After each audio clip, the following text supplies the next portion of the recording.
Hello, welcome till sa aming munting vlog ng aking mommy. At tuwing tanghali, dito kami dumadaan sa napakagandang garden ng aming kapitbahay. Ito pala ay isang publikong garden, kaya pwede kang magtanim dyan. At ayan ako, naiinitan na talaga ako kaya gusto ko nang umuwi. Pero gusto ko munang umupo at magpa-cute sa mami ko. Ayan o. O diba? Ang cute ko talaga.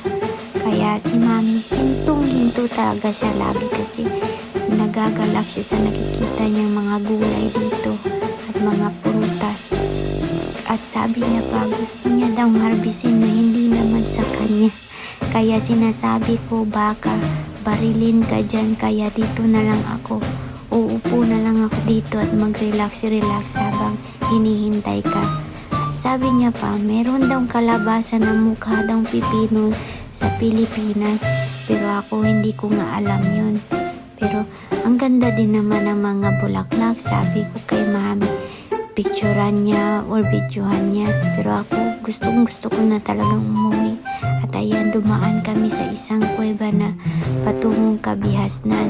Pero ito pala yung forest na daan papauwi na pala kami dito.